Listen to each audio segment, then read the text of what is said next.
नमस्कार, आप देख रहे हैं आज तक। मैं हूं आपके साथ नवजोत रंधावा। पश्चिम बंगाल की सियासत में इस वक्त एक बार फिर से तूफान आ गया है, सरगर्मियां बढ़ गई हैं। सीबीआई ने लंबे सस्पेंस के बाद आखिरकार टीएमसी के 4 बड़े नेताओं को गिरफ्तार कर लिया है। गिरफ्तार किए गए नेताओं में 2 मंत्री हैं, फरहाद हाकिम और सुब्रत मुखर्जी, जबकि मदन मित्रा और पूर्व टीएमसी नेता शोभन चटर्जी भी शामिल हैं। और इन सबको नारदा स्टिंग ऑपरेशन के सिलसिले में गिरफ्तार किया गया है। सीबीआई ने 16 अप्रैल 2017 को केस दर्ज किया था। गिरफ्तारी के बाद ममता बनर्जी खुद सीबीआई दफ्तर जा पहुंची हैं, तो उधर टीएमसी के लोग सड़कों पर उतर आए हैं। हंगामा शुरू हो गया है।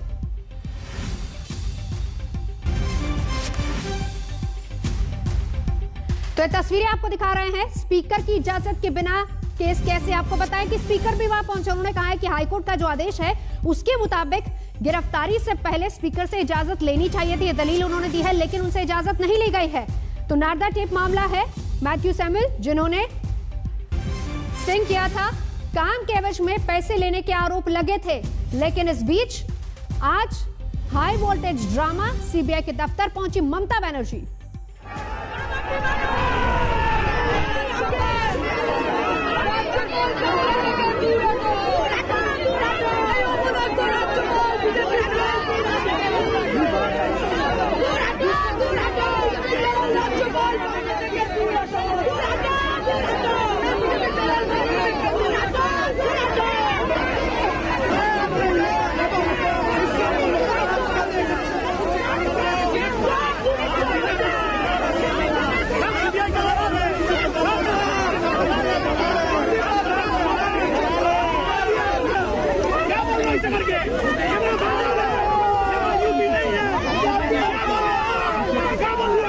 तो ये 3 तस्वीरें लगातार हम आपको दिखा रहे हैं। देखिए किस तरीके से हंगामा हो रहा है इस वक्त कोलकाता में। टकराव का ये नया अध्याय। 4 साथियों की गिरफ्तारी पर ममता पहुंची सीबीआई के दफ्तर। ममता के 2 मंत्री, 1 विधायक गिरफ्तार। सीबीआई दफ्तर पहुंच चुकी है ममता बनर्जी। अगला स्टेप क्या होगा, ये देखने वाली बात है। इस बीच लगातार नाराजगी, रोष टीएमसी के कार्यकर्ताओं में, सड़कों पर उतर आए हैं लोग। और ये 3 तस्वीरें लगातार आपको दिखा रहे हैं। फरहाद हाकिम, जिनके घर पर पहले छापामारी हुई, लेकिन कुछ ही देर बाद गिरफ्तारी हुई। उसके बाद सुब्रत मुखर्जी, उनके घर पर भी छापामारी, फिर गिरफ्तारी। मदन मित्रा, शोभन चटर्जी, उनको भी गिरफ्तार कर लिया गया है। तो टकराव का ये नया अध्याय।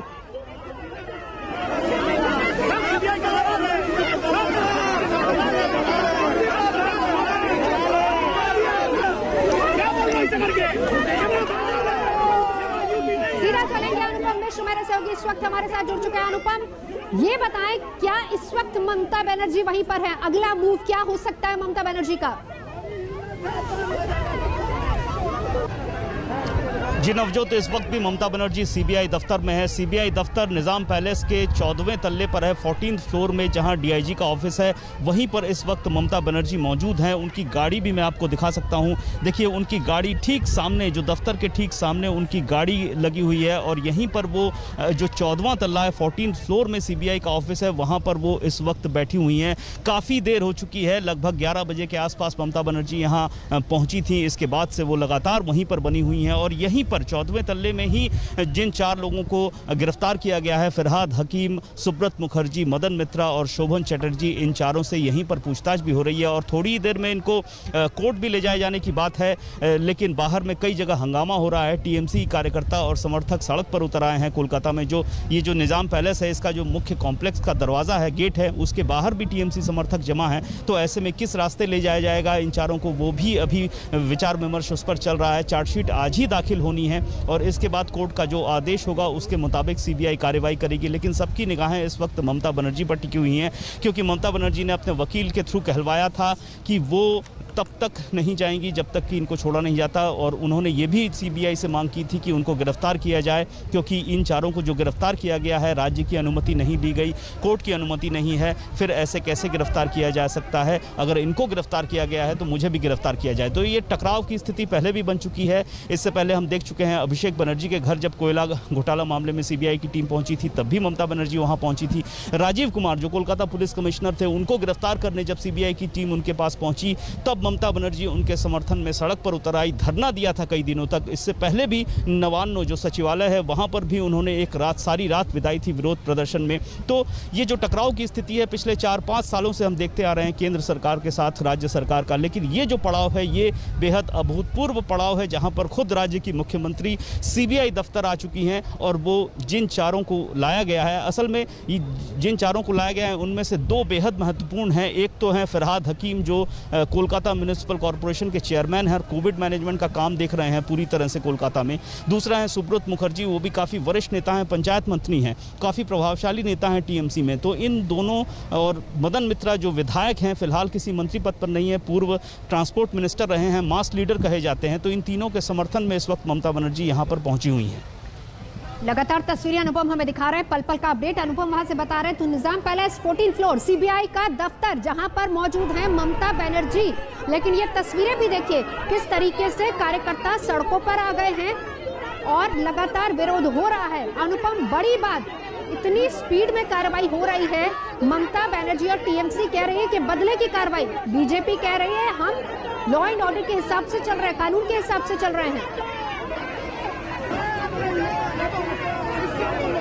जी नवजोत, देखिए टीएमसी का साफ साफ कहना है कि जो नारदा घोटाला मामला हुआ था उसमें जो स्टिंग ऑपरेशन हुआ था, जो हिडन कैम में जो सबूत सामने आए थे, उस समय शुभेंदु अधिकारी जो इस वक्त बीजेपी में हैं और विरोधी दल के नेता हैं, इसके अलावा मुकुल रॉय जो टीएमसी में थे, इस वक्त बीजेपी में वरिष्ठ पद पर हैं, दोनों को भी घूस लेते देखा गया था, साथ ही साथ इन चारों की। तो इन दोनों के खिलाफ क्यों नहीं कार्रवाई की गई, इन चारों के खिलाफ कार्रवाई क्यों की गई, इसे ही बदले की कार्रवाई टीएमसी की ओर से लगातार कहा जा रहा है। और यहीं पर टीएमसी अड़ी हुई है कि अगर कार्रवाई करनी थी तो सबके खिलाफ करनी थी, सिर्फ टीएमसी के नेताओं के खिलाफ क्यों कार्रवाई की गई है। और जो टकराव की स्थिति बन पड़ी है इसी विषय पर, इसी सब्जेक्ट पर बन पड़ी है। और फिलहाल ये टकराव की स्थिति जल्दी ठंडी होती नजर नहीं आ रही है। ममता बनर्जी का नेचर हम सबको पता है, धरने पर भी बैठ जाती हैं, किसी भी वक्त बैठ भी सकती हैं ऐसे में। और फिलहाल कई घंटों से वो इस वक्त सीबीआई दफ्तर में डेरा जमाए हुए हैं। तो पेचीदा स्थितियां हैं, सबकी नज़रें हैं ममता बनर्जी क्या करेंगी, कानूनन क्या हो सकता है, सीबीआई इस पर भी विचार विमर्श कर रही है। टीएमसी की ओर से भी कानूनन सलाह मशवरा किया जा रहा है, वकीलों को तैयार किया गया है। कोर्ट में जो पेशी होगी सीबीआई की तरफ से तो वकील होंगे ही, टीएमसी की ओर से भी वकील वहाँ पर मौजूद हैं। नवजोत, बिल्कुल, क्योंकि पूछताछ के बाद कहा यही जा रहा है कि कोर्ट में आज ही पेश किया जाएगा। अनुपम रहिए हमारे साथ। इस बीच ये 2 तस्वीरें देखिए बहुत अहम है, एक तरफ कार्यकर्ता सड़कों पर और दूसरी तरफ ममता बनर्जी भी बिना देरी किए सीधा पहुंच गई निजाम पैलेस 14th फ्लोर, जहां पर सीबीआई का दफ्तर है, वहां पहुंच गई और ये भी कहा कि मुझे भी गिरफ्तार कर लो। ममता बनर्जी ने ये भी कहा कि मुझे गिरफ्तार कर लो। लगातार टीएमसी की तरफ से बात कही जा रही है कि बदले की कार्रवाई, लेकिन सवाल अब यहाँ पर यह है कि अगला कदम ममता बनर्जी का क्या हो सकता है, क्योंकि इससे पहले कई बार देखा गया है कि जब जब इस तरह की स्थिति पैदा हुई है ममता बनर्जी हमेशा साथ खड़ी रही हैं। फिर चाहे वो अपने भतीजे के घर जिस तरीके से कार्रवाई हुई थी, वहां पर सुबह सुबह ममता बनर्जी पहुंच गई थी, ये भी हमने तस्वीरें देखी थी। लेकिन उसके बाद अब यहाँ पर जब साथ ही इस वक्त सीबीआई के घेरे में, और इस बीच खबर ये भी आ रही है कि आज ही उनको कोर्ट में भी पेश किया जाएगा। अनुपम मिश्र मेरे सहयोगी लगातार हमारे साथ बने हुए। अनुपम, अभी फिलहाल वहां अंदर क्या चल रहा है, क्या माना जाए ममता बनर्जी का नेक्स्ट मूव क्या हो सकता है? उससे पहले हम आपको जरा ये भी बता दें कि ये पूरा स्टिंग का मामला है क्या 2016 में नारद स्टिंग टेप मामला सामने आया था। पश्चिम बंगाल में 2016 विधानसभा चुनावों से पहले नारद स्टिंग टेप सार्वजनिक किए गए थे और ये दावा किया गया था कि टेप 2014 में रिकॉर्ड किए गए हैं और इसमें टीएमसी के मंत्री, सांसद और विधायक की तरह दिखने वाले व्यक्तियों को कथित रूप से एक काल्पनिक कंपनी के प्रतिनिधियों से कैश लेते दिखाया गया था। ये एक बड़ा मामला है। हालांकि टीएमसी बार बार आरोप ये भी लगा रहे हैं कि नाम तो इसमें शुभेंदु अधिकारी का भी था, लेकिन वो कहाँ है, तो इसीलिए बदले की कार्रवाई की बात हो रही है। इस बीच आपको ये बता दें कि फरहाद हाकिम और सुब्रत मुखर्जी दोनों के घर पर पहले छापामारी हुई, तुरंत से गिरफ्तारी हुई। उसके बाद मदन मित्रा, सोमन चटर्जी, सभी को गिरफ्तार कर लिया गया है। पूछताछ की जा रही, तमाम ऐसे सवाल सीबीआई को पूछने हैं और फिर उसके बाद पूछताछ के बाद सीबीआई आज कोर्ट में भी पेश करेगी।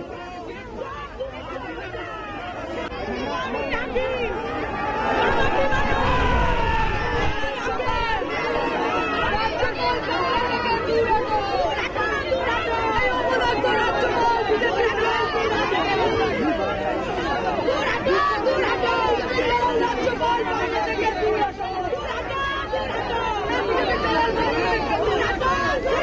इस बीच क्या होगा ममता बनर्जी का अगला मूव, इस पर रहेगी हमारी नजर। फिलहाल बढ़ते आगे, देखते हैं तूफान से जुड़ी खबरें।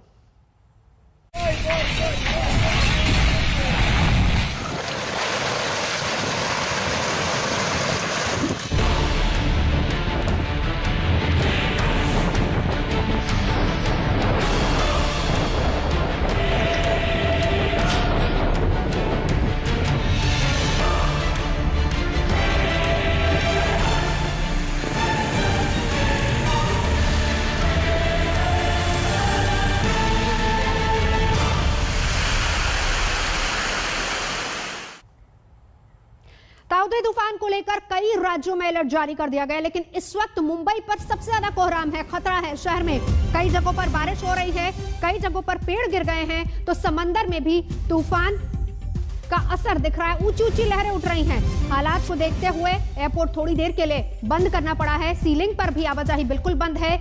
मुंबई पर तूफान का असर दिखने भी लगा है। तूफान देर शाम या फिर रात तक गुजरात के तटों से भी टकराएगा। 185 किलोमीटर की रफ्तार से हवाएं लगातार चल रही हैं। विद्या हमारे साथ इस वक्त जुड़ चुकी है मुंबई से। विद्या, अभी क्या स्थिति है वहां की? नवजोत, तेज बरसात जरूर हो रही है। तकरीबन जो साइक्लोन बताया जा रहा है वो तकरीबन 120 किलोमीटर, जो आई ऑफ द स्टॉर्म है वो 120 किलोमीटर दूर जा चुका है मुंबई से। लेकिन तेज बरसात देखिए वो इस रफ्तार से हो रही है कि जो निचले इलाके हैं वो पूरी तरीके से भर चुके हैं। काफ़ी ज़्यादा जो पानी है, अब लो टाइड जैसे जैसे होगा वैसे पानी निकलेगा, लेकिन इस वक्त आप देख लीजिए जो निचले इलाके हैं काफ़ी ज़्यादा इनंडेटेड हैं, पानी से भर गए हैं। आवाजाही जो है वो पूरी तरीके से रुक गई है। और ये सिर्फ हाल अंधेरी सबवे का नहीं है, जो आसपास के जितने सबवेज हैं, जो लो लाइंग एरियाज हैं, इन सब का है। गाड़ियाँ बंद पड़ जा रही हैं लोगों की, जो इमरजेंसी में लोगों को एक जगह से दूसरी जगह ले जा रही हैं, वो गाड़ियां बंद पड़ जा रही हैं। बहुत परेशानी हो रही है लोगों को। लेकिन इस वक्त ये साइक्लोन गुजर जाए, सिर्फ इसके लिए सिद्धिविनायक मंदिर में पूजा पाठ हो रहा है। तो तमाम कोशिशें हर कोई कर रहा है, एडमिनिस्ट्रेशन अपनी तरफ से लगा है। लेकिन यहाँ पर लोग जो है आप देख लीजिए, जो क्योंकि लो लाइंग एरियाज हैं, उन लोगों के सब लोगों के जो घर हैं उनमें पानी जा चुका है। वो आपका घर देख लीजिए नवजोत, अगर आपको दिख रहे हो यहाँ से, तो वो सारे घरों में पानी घुस चुका है। और यही वजह है कि काफ़ी सारे लोगों को इस वक्त परेशानी हो रही है, क्योंकि मॉनसून जो है वो 10 जून के बाद आता है मुंबई में। लेकिन क्योंकि ये तेज़ बरसात जो साइक्लोन की वजह से हो रही है, उससे काफ़ी ज़्यादा जो लो लाइंग एरियाज़ हैं वो पानी से भर चुके हैं। बिल्कुल, तस्वीरें विद्या लगातार दिखा रही है। देखिए जल जमाव की तस्वीरें, और दूसरी तरफ समंदर में उठती ऊंची ऊंची लहरें। साफ नजर आ रहा है कि किस तरीके से तूफान का असर दिखना शुरू हो गया है। मुंबई सीलिंग फिलहाल बंद कर दिया गया है। एयरपोर्ट को भी फिलहाल थोड़ी देर के लिए बंद किया गया है। खबर ही मिल पा रही है कि आज शाम तक गुजरात के तटों से टकरा सकता है। 180 किलोमीटर की रफ्तार से हवाएं लगातार चल रही। मुंबई सीलिंग फिलहाल बंद कर दिया गया है। विद्या भी लगातार हमारे साथ जुड़ी हुई हैं।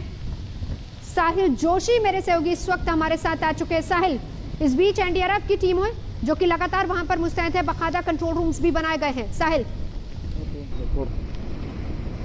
देखिए अभी सीलिंग तो बंद कर दिया गया है। मैंने आपको दिखाया कि मुंबई पूरी तरीके से जैसे कि बारिश का मौसम है, ऐसा ही मुंबई लग रही है। और मेरे साथ यहाँ पर मुंबई की मेयर किशोरी पेडनेकर इस वक्त मेरे साथ मौजूद है, जो यहाँ पर मुआयना करने आई थी। किशोरी जी, क्या मुंबई की स्थिति क्या है फिलहाल? बारिश जोरदार हो रही है, मुंबई का सीलिंग बंद कर दिया गया है, कोविड सेंटर से लोगों को हटा दिया गया है, क्या स्थिति है मुंबई? अभी भी तूफान का जोर बाकी है।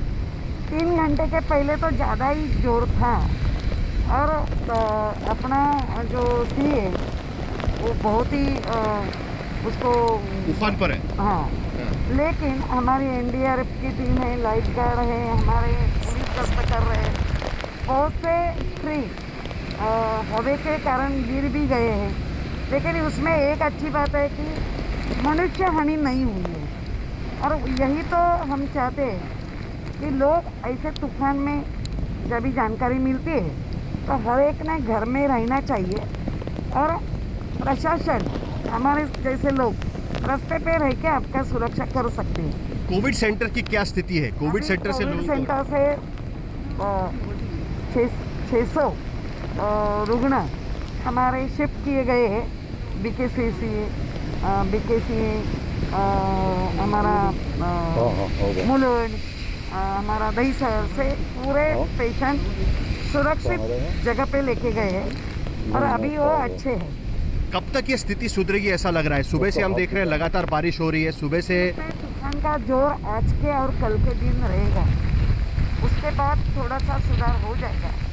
तब तक लोगों ने खुद की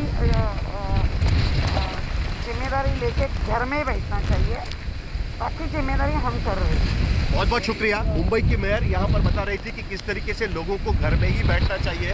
आप देख सकते हैं कि यहाँ पर विंड स्पीड काफ़ी तेज़ी से यहाँ पर हिलते हुए नज़र आ रहा है और अभी 70 से 80 किलोमीटर प्रति घंटे की रफ्तार से दरअसल यहाँ पर विंड स्पीड यहाँ पर चल रहा है। मुंबई समुंदर में आप देख सकते हैं कि लहरें तूफान पर है, उफान पर यहाँ पर नज़र आ रही है और ये मुंबई का सीलिंग जो है उसके बिल्कुल सामने आप देख सकते हैं कि बड़ी बड़ी लहरें इस वक्त यहाँ पर आ रही है। जैसे मेयर बता रही थी, कोविड सेंटर से कई लोगों को, करीब 600 पेशेंट्स को शिफ्ट कर दिया गया है और आज रात तक या कल सुबह तक स्थिति ठीक हो जाएगी। इस तरीके की बात उन्होंने अभी अभी कही है हमसे। जी साहिल, नजर आप बना रखिए, शुक्रिया पूरी जानकारी के लिए। विद्या, आपका भी शुक्रिया। तो आपको बता दें कि लगातार ये तस्वीरें जो सामने आ रही हैं, तूफान और तूफान से प्रभावित तमाम राज्य, तटीय इलाकों में तूफान टकरा रहा है। महाराष्ट्र में 80 किलोमीटर की रफ्तार से हवाएं भी चल रही हैं। मुंबई की तस्वीर दिखा रहे हैं, 80 किलोमीटर की रफ्तार से हवाएं लगातार वहां पर चल रही हैं। तेज बारिश और कई इलाके ऐसे जहां पर जल भराव की है, विजिबिलिटी काफी कम है।